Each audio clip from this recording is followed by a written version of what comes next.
ನಾನಿವತ್ತು ಒಂದು ತುಂಬ ಸಿಂಪಲ್ ರೆಸಿಪಿಯೊಂದಿಗೆ ಬಂದಿದ್ದೀನಿ. ಏನಪ್ಪ ಅಂದರೆ ಮಕ್ಕಳಿಗೆ ತುಂಬ ಇಷ್ಟ ಆಗುವಂಥ ರೆಸಿಪಿ ಅಂತಲೇ ಹೇಳ್ಬೋದು. ಅದೇನಂತ ಕೇಳ್ತೀರಾ? Fruit salad. ಏನು ಮಳೆಗಾಲದಲ್ಲೂ ಫ್ರೂಟ್ ಸಲಾಡ್ ತಿಂತಿದ್ದೀರಾ ಅಂದ್ಕೋಬೇಡಿ, ಮಕ್ಕಳಿಗೆ ಯಾವ ಟೈಮಲ್ಲಿ ಕೊಟ್ಟರು ತಿಂತಾರೆ. ಹಾಗೆ ಇದನ್ನು ತುಂಬ ಸಿಂಪಲ್ಲಾಗಿ ನಾವು ಮನೆಯಲ್ಲೇ ಮಾಡ್ಕೊಳ್ಳೋದಾದರೆ ಹೇಗೆ ಮಾಡ್ಬೋದು ಅಂತ ತೋರಿಸ್ಕೊಡ್ತಾ ಇದ್ದೀನಿ. ಹಾಗಾದರೆ ವಿಡಿಯೋನ ಶುರು ಮಾಡೋಣ ಬನ್ನಿ. ಈ ಫ್ರೂಟ್ ಸಲಾಡ್ ಮಾಡೋದಕ್ಕೆ ಸ್ವಲ್ಪ ಹಾಲು ಮತ್ತು ಕಸ್ಟರ್ಡ್ ಪೌಡರು, ಸ್ವಲ್ಪ ಸಿಹಿಗೆ ಬೇಕಾದರೆ ಸಕ್ಕರೆ ಹಾಕೋಬೋದು, ಜೊತೆಗೆ ಹಣ್ಣುಗಳು ಇದ್ರೆ ಡ್ರೈ ಫ್ರೂಟ್ ಏನಾದರೂ ಇದ್ದರೆ ಆ್ಯಡ್ ಮಾಡ್ಕೋಬೋದು, ತೊಂದರೆ ಏನಿಲ್ಲ. ಹಾಗಾದರೆ ಹೇಗೆ ಮಾಡೋದು ಅಂತ ನೋಡೋಣವಾ? ಈ ಫ್ರೂಟ್ ಸಲಾಡ್ ಮಾಡೋದಕ್ಕೆ ನಾನು ಹಾಲು ಈಗಾಗಲೇ ಬಿಸಿ ಇಟ್ಕೊಂಡಿದ್ದೀನಿ. ಇವಾಗ ಒಂದು ಬಟ್ಲಿಗೆ ಸ್ವಲ್ಪ ಹಾಲು ಸ್ವಲ್ಪ ನೀರನ್ನು ಹಾಕ್ಕೊಂಡಿದ್ದೀನಿ. ಇದಕ್ಕೆ 2 ಚಮಚ ಆಗುವಷ್ಟು ಕಸ್ಟರ್ಡ್ ಪೌಡರ್ನ ಹಾಕ್ಕೋಬೇಕು. ಇದನ್ನು ಗಂಟಿಲ್ದಂಗೆ ನಿಧಾನವಾಗಿ ಕಲಿಸ್ಕೋಬೇಕು.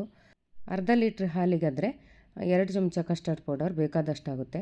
ಜಾಸ್ತಿ ಹಾಕೊಳ್ಳೋಕೆ ಹೋಗ್ಬಿಡಿ, ಅದು ತುಂಬ ಗಟ್ಟಿಯಾಗಿಬಿಡುತ್ತೆ. ಅದಕ್ಕೋಸ್ಕರ ಇಷ್ಟು ಹಾಕ್ಕೊಂಡ್ರೆ ಸಾಕು. ನೋಡಿ, ಹೀಗೆ ತೆಳ್ಳಗೆ ನೀರು ದೋಸೆ ಇಟ್ಟು ಕಲಿಸ್ತೀವಲ್ಲ, ಅದೇ ಥರ ಕಲಸಿಟ್ಕೊಂಡ್ರೆ ಆಯಿತು. ಇವಾಗ ಹಾಲು ಕುದೀತಾ ಇದೆಯಾ ನೋಡೋಣ. ಹಾಂ, ತುಂಬ ಚೆನ್ನಾಗಿ ಹಾಲು ಕುದೀತಾ ಇದೆ. ಇವಾಗ ಈ ಹಾಲಿಗೆ ಹಾಕಿಬಿಟ್ಟು ನಿಧಾನವಾಗಿ ಮಿಕ್ಸ್ ಮಾಡಬೇಕು. ಇದನ್ನು ಮಿಕ್ಸ್ ಮಾಡುವಾಗ ಕೈ ಬಿಡ್ದಂಗೆ ಕೂಡಲೇ ಮಿಕ್ಸ್ ಮಾಡಬೇಕು. ಎಂತಕ್ಕಂತ ಹೇಳಿದ್ರೆ ಅದು ತುಂಬಾ ಗಟ್ಟಿಯಾಗಿಬಿಡುತ್ತೆ ಬೇಗ ಬೇಗ. ಅದಕ್ಕೋಸ್ಕರ ಈ ರೀತಿಯಾಗಿ ತಿರುಗಿಸ್ತಾ ಇರಬೇಕು. ಇವಾಗ ಇದನ್ನು 3ರಿಂದ 4 ನಿಮಿಷ ಕುದಿಯೋಕ್ಕಿಟ್ರೆ ಆಯಿತು. ಇದು ಕುದಿಯೋಷ್ಟರಲ್ಲಿ ಇದಕ್ಕೆ ಬೇಕಾಗಿರೋ ಹಣ್ಣು, ಡ್ರೈ ಫ್ರೂಟು ಎಲ್ಲ ಕಟ್ ಮಾಡ್ಕೋಬೇಕಲ್ಲ, ಅದಕ್ಕೆ ತಯಾರಿ ಮಾಡ್ಕೋತಾ ಇದ್ದೀನಿ. ನಾನಿಲ್ಲಿ 1 ಸೇಬು, 2 ಬಾಳೆಹಣ್ಣು ತೊಗೊಂಡಿದ್ದೀನಿ. ನಿಮಗೆ ಬೇಕಿದ್ದರೆ ಬೇರೆ ಬೇರೆ ಹಣ್ಣುಗಳನ್ನು ಖಂಡಿತವಾಗ್ಲೂ ತೊಗೋಬೋದು. ಆಮೇಲೆ ಇದನ್ನು ತುಂಬ ಚೆನ್ನಾಗಿ ಹೆಚ್ಕೋಬೇಕಾಯ್ತಾ, ಸಣ್ಣ ಸಣ್ಣಕ್ಕೆ ಹೆಚ್ಕೋಬೇಕು, ಭಾರಿ ದೊಡ್ಡ ದೊಡ್ಡ ಹೋಳು ಮಾಡ್ಕೋಬಾರ್ದು. ಈ ರೀತಿಯಾಗಿ ಸಣ್ಣ ಸಣ್ಣದಾಗಿ ಹೆಚ್ಕೊಂಡ್ರೆ ತುಂಬ ಚೆನ್ನಾಗಿರುತ್ತೆ. ನಾನಿವಾಗ ಬಾಳೆಹಣ್ಣು ಮತ್ತು ಸೇಬು ಎರಡನ್ನೂ ಸಣ್ಣಕ್ಕೆ ಹೆಚ್ಚಿಟ್ಕೊಂಡೆ.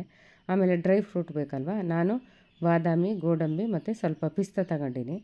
ಆಮೇಲೆ ಇದನ್ನು ಸಣ್ಣ ಸಣ್ಣದಾಗಿ ಕಟ್ ಮಾಡ್ಕೋಬೇಕು. ಈ ಡ್ರೈ ಫ್ರೂಟ್ ಎಲ್ಲ ಕಟ್ ಮಾಡೋದು ಭಾರಿ ರಗಳೆ ಕೆಲಸ ಮಾಡ್ರೆ. ಅದಕ್ಕೆ ನಾನು ಎಂತ ಮಾಡೋದು ಅಂತಂದರೆ, ಈ ರೀತಿಯಾಗಿ ಡ್ರೈ ಫ್ರೂಟ್ ಇಟ್ಕೊಂಡ್ಬಿಟ್ಟು ನಮ್ಮ ಕಡೆ ಬೋರ್ಗಲ್ ಅಂತ ಸಿಗುತ್ತೆ, ಆ ಕಲ್ಲಲ್ಲಿ ಜಜ್ಜಿಬಿಡ್ತೀನಿ. ನೀವು ಹೆಚ್ಚಿ ಹಾಕೋದಿದ್ರೆ ಹೆಚ್ಚಿ ಹಾಕೋಬೋದು, ಅಡ್ಡಿ ಏನಿಲ್ಲ. ನಾನು ಈ ರೀತಿಯಾಗಿ ಪುಡಿ ಮಾಡಿಟ್ಕೊಂಡು ಎಲ್ಲದನ್ನು ಒಂದು ಸಲ ಮಿಕ್ಸ್ ಮಾಡಿ ಇಟ್ಕೊಂಡೆ. ಈಗ ಹಾಲು ಕುದೀತಾ ಇದೆ ನೋಡಿ, ಎಷ್ಟು ಚೆನ್ನಾಗಿ ಕುದ್ದಿದೆ ಅಲ್ವ. 2ರಿಂದ 3 ನಿಮಿಷ ಕುದ್ರೆ ಸಾಕಾಗುತ್ತೆ. ಇವಾಗ ಇದನ್ನು ನಾನೀಗ ಇಳಿಸ್ಕೊತೀನಿ. ಆದರೆ ತುಂಬ ಗಟ್ಟಿ ಮಾಡ್ಕೋಬಾರ್ದು ಹಾಲು, ಈ ರೀತಿಯಾಗಿ ತೆಳ್ಳಗೆ ಇರಬೇಕು. ಆನಂತರ ಸ್ವಲ್ಪ ತಣ್ಣಗಾಗಕ್ಕೆ ಬಿಡಬೇಕು. ತಣ್ಣಗಾದಮೇಲೆ ಇವಾಗ ಒಂದು ಬೌಲ್ಗೆ ಹಾಕೋಬೇಕು. ನಾನೀಗ ದೊಡ್ಡ ಬಟ್ಲು ತೊಗೊಂಡಿದ್ದೀನಿ ನೋಡಿ. ಈ ರೀತಿಯಾಗಿ ಬಟ್ಲು ತೊಗೊಂಡು ಅದಕ್ಕೆ ಸ್ವಲ್ಪ ನಾವು ಹೆಚ್ಚಿಟ್ಟಂಥ ಹಣ್ಣುಗಳನ್ನು ಹಾಕೋಬೇಕು. ಆಮೇಲೆ ಸ್ವಲ್ಪ ಡ್ರೈ ಫ್ರೂಟ್ ಹಾಕೋಬೇಕು. ಇದ್ರ ಜೊತೆಗೆ ನಾನಿಲ್ಲಿ ಸ್ವಲ್ಪ ತಂಪಿನ ಬೀಜ ನೆನೆಸಿಟ್ಕೊಂಡಿದ್ದೀನಿ. ಅದೇ ರೀ ಕಾಮಕಸ್ತೂರಿ ಅಂತ ಹೇಳ್ತೀವಲ್ಲ, ಆ ಬೀಜನ ನೆನೆಸಿಟ್ಕೊಂಡಿನಿ. ಆಮೇಲೆ ಸ್ವಲ್ಪ ಇದಕ್ಕೆ ಹಾಕ್ಕೊಳ್ತೀನಿ. ಆನಂತರ ಅರ್ಧ ಭಾಗದಷ್ಟು ಹಾಲನ್ನು ಹಾಕ್ಕೊಂಡ್ರೆ ಆಯಿತು. ಈಗ ಹಾಕ್ಕೊಂಡಾದ್ರ ಮೇಲೆ ಅದ್ರ ಮೇಲೆ ಇನ್ನೊಂದು ಲೇಯರು ಹಣ್ಣುಗಳು, ಡ್ರೈ ಫ್ರೂಟು ಎಲ್ಲವನ್ನು ಈ ರೀತಿಯಾಗಿ ಸೇರಿಸ್ಕೋಬೇಕು. ಆವಾಗ ತುಂಬಾ ಚೆನ್ನಾಗಿರುತ್ತೆ. ಹೆಚ್ಚೆಚ್ಚು ಹಣ್ಣು ಹಾಕಿದಷ್ಟು ಹೆಚ್ಚು ಚೆನ್ನಾಗಿರುತ್ತೆ. ಈಗ ಇನ್ನೊಂದು ಸಲ ಉಳಿದಂಥ ಎಲ್ಲ ಹಾಲನ್ನು ಹಾಕೊಂಡ್ಬಿಟ್ಟು ಮೇಲ್ಗಡೆ ಹೀಗೆ ಅಲಂಕಾರ ಮಾಡಿದರೆ ತುಂಬಾ ಚೆನ್ನಾಗಿ ಕಾಣುತ್ತೆ. ಡ್ರೈ ಫ್ರೂಟ್ ಅಂತೂ ಮೇಲ್ಗಡೆ ಹಾಕಿದರೆ ಇನ್ನಷ್ಟು ಚೆನ್ನಾಗಿ ಕಾಣುತ್ತೆ ಅಂತ ಹೇಳ್ಬೋದು. ಈ ರೀತಿಯಾಗಿ ಹೀಗೆ ಬಿಸಿ ಬೇಕಾದರೆ ತಿನ್ಬೋದು, ಅಡ್ಡಿ ಏನಿಲ್ಲ. ಆದರೆ ಈ ರೀತಿಯಾಗಿ ಫ್ರೂಟ್ ಸಲಾಡ್ ತಿನ್ನೋದು ತಣ್ಣಗಿದ್ರೇ ಅಲ್ವಾ. ಅದಕ್ಕೋಸ್ಕರ ನಾನು ಇದನ್ನು 2 ಗಂಟೆಗಳ ಕಾಲ ಫ್ರೀಜರಲ್ಲಿ ಇಡ್ತೀನಿ. ತುಂಬ ಹೊತ್ತೇನು ಇಡೋದು ಬೇಡ, 2 ಗಂಟೆ ಇಟ್ಟರೆ ಸಾಕು, ತಣ್ಣಗಾಗಿ ತುಂಬ ಚೆನ್ನಾಗಿ ಬರುತ್ತೆ. ನೋಡಿ, ಇವಾಗ 2 ಗಂಟೆ ಆಗಿದೆ. ಈಗ ತೆಗ್ದಿದ್ದೀನಿ ಹೊರಗಡೆ. ತುಂಬ ತಣ್ಣಗಿದೆ ಮಾರೆ, ತುಂಬ ಚೆನ್ನಾಗಿತ್ತು. ಈಗ ಇದನ್ನು ಬಟ್ಲಿಗೆ ಹಾಕ್ಕೊಂಡು ತಿನ್ನೋದೇ ಸಹಿ. ಈ ಥರ ಮಕ್ಕಳಿಗೆಲ್ಲ ಮಾಡಿಕೊಟ್ರೆ ಇದೆಯಲ್ಲ, ಭಾರಿ ಖುಷಿಯಾಗಿ ತಿಂತಾರೆ.